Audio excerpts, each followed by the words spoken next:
Dewa Obat Terkuat. Bab 45. Momentum yang sangat menakutkan. Bao Rongdong memang ahli tinju harimau sejati. Dengan satu gerakan, dia tampak seperti harimau yang berubah bentuk, dan setiap gerakan yang dia lakukan tampak seperti harimau yang turun dari gunung. Harimau mengaum di hutan. Masyarakat yang hadir bahkan seolah mendengar auman harimau yang keras hingga membuat kulit kepala mereka mati rasa. Bao Rongdong sangat cepat, jauh lebih cepat dari harimau putih. Dia mengambil langkah maju, dan seolah-olah dia telah mengubah penampilannya, dia sudah berada di depan Lin Yi, dan momentumnya jauh melampaui harimau putih. Pada saat yang sama, salah satu tinjunya direntangkan di pinggangnya dalam posisi bertahan, dan tinju lainnya diarahkan ke Huanglong, mengarah ke jantung Lin Yi. Sama seperti Lin Yi membunuh harimau putih, dia juga akan membunuh Lin Yi. Kecepatannya sangat cepat, gerakannya cepat, dan tinjunya bahkan lebih cepat. Begitu cepat hingga terasa memusingkan. Seruan datang satu demi satu. Bahkan orang awam pun tahu betapa menakutkannya keterampilan Bao Rongdong. Tak seorang pun yang hadir dapat melihat dengan jelas bagaimana Bao Rongdong mengambil tindakan. Wulong menatap Yang Rong dengan dingin. Jika kamu bisa memaksa Paman Dong untuk mengambil tindakan, kamu cukup mampu. Yang Rong tidak punya waktu untuk mempedulikan ekspresi Wulong. Dia menatap sangkar segi delapan dan melihat Bao Rongdong menerkamnya seperti harimau lapar, hampir menelan Lin Yi hidup-hidup. Seluruh tubuhnya menjadi tegang, seluruh tubuhnya menegang, dan dia tidak berani menggerakkan matanya.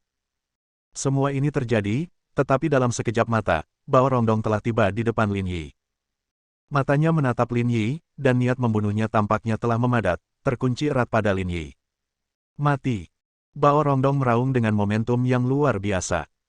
Lin Yi berdiri di sana, tidak bergerak, seolah-olah dia takut dengan momentum mengerikan Bao Rongdong dan tidak bisa bereaksi sama sekali. Tapi tiba-tiba, mata Lin Yi bergerak, dan pada saat yang sama, tinjunya. Entah kemana diayunkannya, tapi tiba-tiba meledak begitu cepat sehingga hanya ada bayangan sisa yang bisa dirasakan Bao Rongdong, dan ada hembusan angin bersiul di telinganya. Dia memutar tubuhnya tanpa sadar, tetapi tidak mengubah arah tinjunya. Tinjunya hanya berjarak 1 inci dari jantung Lin Yi. Jika dia maju 1 inci lebih jauh, Lin Yi pasti akan mati. Ledakan. Namun tiba-tiba, angin tinju itu tiba-tiba menjadi ganas, meningkat puluhan kali lipat dalam sekejap mata. Angin tinju yang menakutkan itu membuat wajah Bao Rongdong sakit. Ekspresinya berubah drastis, jantungnya berdebar kencang, dan rasa takut tiba-tiba memenuhi hatinya. Mustahil. Bao Rongdong hanya memikirkan hal ini di benaknya saat ini. Apakah ini kekuatan tinju? Bisakah dia mengeluarkan semua kekuatan di tinjunya? Bahkan jika dia adalah ahli tingkat master, dia masih tidak bisa melakukannya. Lin Yi. Bagaimana mungkin? Rasa takut yang mendalam muncul dari lubuk hatinya. Bao Rongdong tidak peduli bahwa dia bisa langsung memukul Lin Yi. Dia memutar tubuhnya dengan putus asa, mencoba menghindari tinju Lin Yi, tapi dia, dan bahkan tinju Lin Yi, berasal dari belakang. Saya tidak tahu di mana itu diketik. Ledakan. Terjadi ledakan keras. Bao Rongdong merasakan sakit yang menusuk di bahunya, jenis rasa sakit yang menusuk tulang yang langsung menembus ke dalam hatinya. Ah! Dia membuka mulutnya untuk berteriak, tetapi di dalam hatinya dia senang karena lengannya hanya patah. Pukulan yang sangat menakutkan. Lin Yi ini jauh lebih kuat dari Grandmaster. Dia hendak mundur ketika dia tiba-tiba menyadari bahwa dia tidak bisa bergerak. Sepertinya ada kekuatan energi yang menembus lengannya, mengalir ke tubuhnya dalam sekejap, dan meledak. Engah. Bao Rongdong terbang keluar, anggota tubuhnya gemetar hebat, persendiannya pecah, semua meridiannya terputus, dan darah muncrat. Hampir seketika, tanah menjadi merah, seperti sekumpulan bunga yang mekar. Ah! Bao Rongdong menjerit dan jatuh ke tanah, tidak mampu menggerakkan anggota tubuhnya, seperti orang cacat. Satu pukulan. Masih merupakan pukulan. Lin Yi masih hanya menggunakan satu pukulan untuk mengalahkan master seperti Bao Rongdong secara langsung. Melihat darah yang mengejutkan itu, banyak orang merasa kulit kepala mereka mati rasa. Tinju macam apa ini dan bagaimana caranya? Seluruh tempat itu sunyi senyap. Anda dapat mendengar suara jarum jatuh. Master hebat Bao Rongdong, master tinju harimau, dikalahkan dengan satu pukulan. Ini. Bagaimana ini mungkin? Yang lain menggosok mata mereka, mengira itu hanya ilusi dan tidak dapat mempercayainya. Beberapa orang menutup mulutnya karena takut tidak dapat menahan diri untuk tidak berteriak.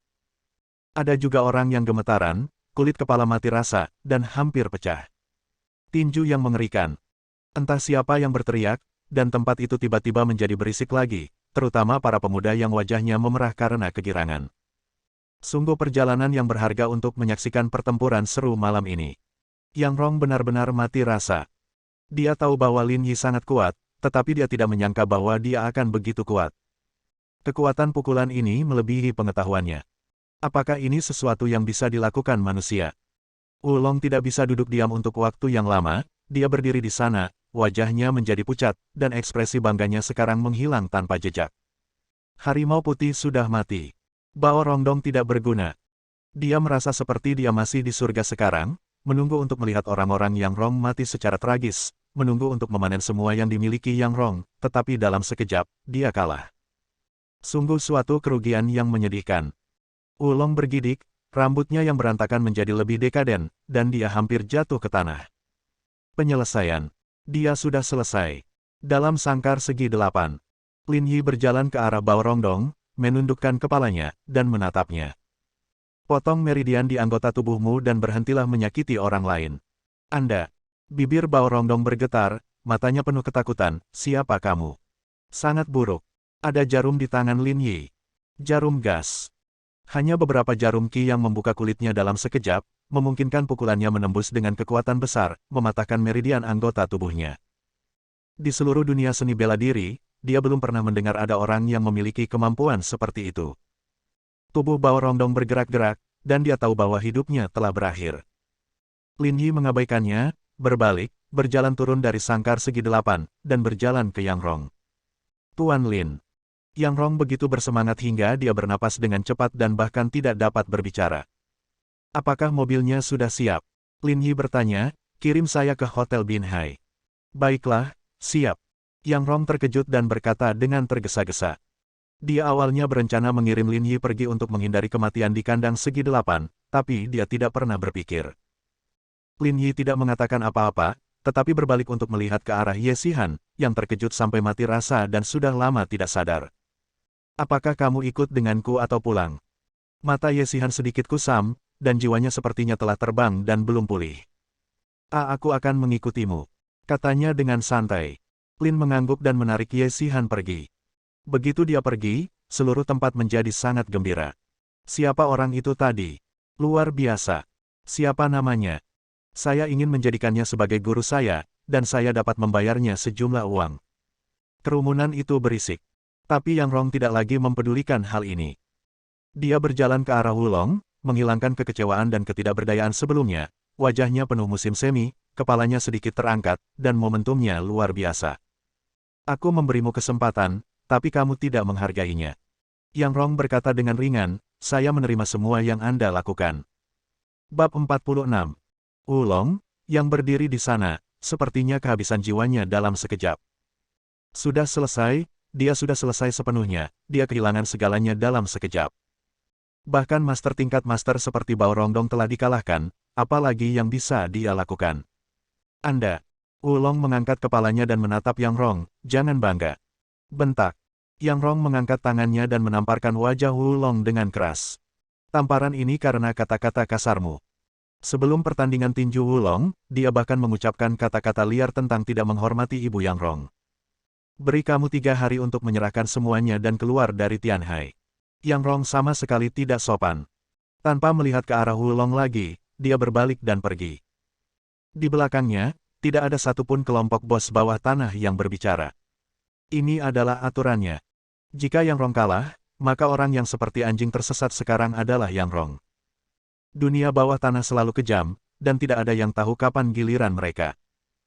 Tapi mereka bisa tahu bahwa dengan tuan yang menakutkan di samping Yang Rong, pola lingkaran bawah tanah Tianhai akan mengalami perubahan besar di masa depan. Kegugupan, kegelisahan, keengganan, dan kecemburuan adalah emosi kompleks yang muncul dan turun di wajah beberapa orang besar. Lin Yi tidak peduli sama sekali. Dia sedang duduk di dalam mobil, dengan Ye Xihan di sampingnya, masih sedikit terkejut. Bagaimana kamu menjadi begitu kuat? Setelah beberapa saat, dia menjadi tenang dan menoleh untuk melihat Lin Yi.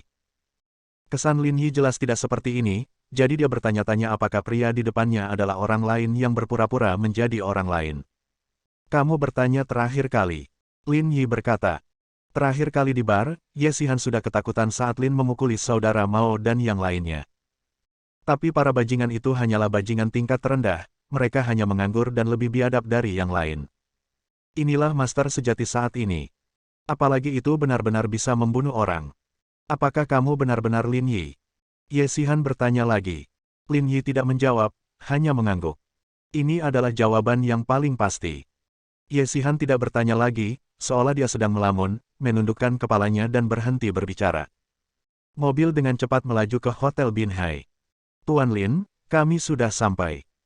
Suara pengemudi masih sedikit bergetar dalam pertandingan tinju hitam bawah tanah tadi. Dua pukulan Lin Yi akan mengguncang jiwa semua orang. Kuat. Ini adalah orang yang sangat kuat. Master omong kosong macam apa yang tidak bisa mengalahkan Lin Yi hanya dengan satu pukulan. Saat Lin keluar dari mobil, Ye Xihan masih duduk di sana dengan linglung. Apakah kamu akan masuk atau tidak? Ah. Ye Xihan kembali sadar dan melihat pakaiannya. Aku tidak akan pergi. Apa yang akan dia lakukan pada resepsi investasi semacam ini? Terlebih lagi, dia bahkan tidak mengenakan gaun, jadi dia tidak cocok untuk acara seperti itu. Melihat Lin Yi lagi, sepertinya dia bahkan tidak membeli gaun. Tolong kirim dia pulang. Lin Yi menoleh dan berkata kepada pengemudi. Ya, Tuan Lin. Sopir itu mengangguk dengan hormat. Setelah mengatakan itu, Lin Yi berjalan langsung menuju pintu hotel. Pada saat yang sama, di lantai 2 Hotel Binhai, di ruang perjamuan. Musik klasik yang menenangkan suasana hati semua orang. Ada cukup banyak orang di tempat itu. Mereka semua adalah para pebisnis yang bisa disebutkan namanya, serta beberapa tamu berstatus tinggi.